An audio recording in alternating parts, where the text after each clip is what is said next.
नमस्कार भैया, आज हम आपको ले चलते हैं बागेश्वर धाम। तो चलो चलिए बागेश्वर धाम, गढ़ा की नगरिया में। आज चलिए बागेश्वर धाम। बागेश्वर धाम महोत्सव आस्था, सेवा और सामाजिक उत्थान की एक मिसाल बना हुआ है। बागेश्वर धाम में महोत्सव प्रधानमंत्री मोदी करेंगे कैंसर अस्पताल की आधारशिला। देखिए, चलिए हमारे साथ, आज हम आपको ले चलते हैं बागेश्वर धाम में। बुंदेलखंड के प्रसिद्ध धार्मिक स्थल बागेश्वर धाम में बागेश्वर धाम के पीठासीन पंडित धीरेन्द्र कृष्ण शास्त्री ने देखिए क्या कुछ कहा है। तो लिखा जाना है जिसके लिए हमने आपको बुलाया वो ये है कि बुंदेलखंड के लिए सबसे बड़ा उपहार तो है हॉस्पिटल। इससे बड़ा कुछ भी नहीं। पहला उपहार तो बेटियों का विवाह। अब बेटियां बुंदेलखंड में बोझ नहीं बन रही, भले ही 200 परिवार के लिए नहीं बन रही, पर ये भी बड़ी बात है। और ये सबसे विचित्र बात ये है कि साल भर की कमाई भला लोग अपने या तो मंदिर बड़ा बनाने में लगाते हैं, या फिर जमीनों में लगाते हैं, या फिर कहीं पर अगर बेटियों के घर बसाने में लगाया जा रहा तो निश्चित रूप से ये भी सबसे बड़ी सौगात बागेश्वर बालाजी की है।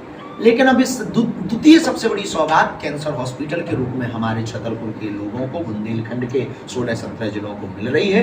और छोटे से आमंत्रण पर सबसे बड़ी बात, भारत के नहीं पूरे विश्व के सबसे लोकप्रिय नेता के रूप में जिन्हें देखा जाता, जो वर्तमान समय में विश्वामित्र के भारत में रहकर विश्वमित्र की भूमिका निभा रहे हैं। आज हमारे ऐसे यशस्वी माननीय प्रधानमंत्री श्रीमान श्री नरेंद्र भाई मोदी जी, उन्होंने वो सहज हैं, सरल हैं। हमने साधारण सा आमंत्रण दिया और उन्होंने उस आमंत्रण को स्वीकार किया, प्रशासनिक रूप से लेटर भिजवाया।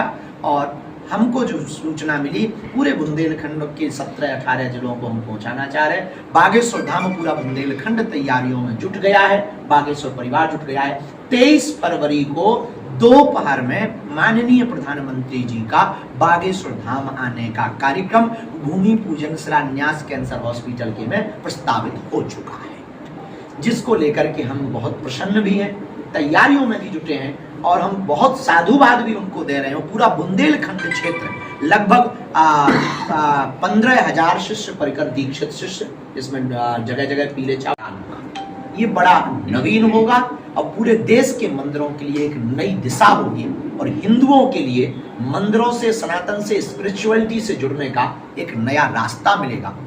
उस हॉस्पिटल का निर्माण 4 चरण में किया जाएगा। प्रथम चरण में 100 बेड का और द्वितीय चरण करते हुए उसे मेडिकल कॉलेज तक ले जाने की हमारी विचारधारा है। अगर शरीर रहा, भगवान की कृपा रही, हम अपना पुरुषार्थ करेंगे। करने कराने वाले तो बालाजी हैं। अभी कुछ कह दें, कल कुछ हो जाए तो कोई कह नहीं सकता, उनके भरोसे वही करवा रहे हैं। लेकिन ये जो पिछड़ा क्षेत्र है, इसके लिए ये सबसे बड़ा उपहार, सबसे बड़ा वरदान और सबसे बड़ी सौगात है। उसमें हम एक टीम गठित करेंगे जो पात्र अपात्र निर्धनता का चयन करेगी। उनका इलाज का खर्च बागेश्वर परिवार करेगा।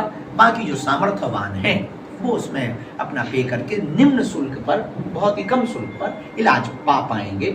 हाई फैसिलिटी, आधुनिक मशीनों से युक्त उच्च गुणक चिकित्सक, भारत के ही नहीं अब तो विदेशों के भी डॉक्टर यहाँ पर रखे जाएंगे और वो पेड होंगे। साथ ही वर्तमान समय में हमारी इसके संचालन के लिए बागेश्वर जन सेवा समिति के साथ साथ मेदांता ग्रुप से जो हमारा अनुबंध हो रहा है, उसमें उन्होंने एक लेटर हमको आश्वासन के रूप में लिखित में दिया है। उसको हम आप सबको सर्कुलेट भी कर सकते हैं कि हॉस्पिटल की फाउंडेशन का काम होने के बाद में, हॉस्पिटल के स्ट्रक्चर का काम होने के बाद में संपूर्ण गतिविधियों में मेदांता ग्रुप अपना दायित्व निभा करके संचालन में सहयोग करेंगे।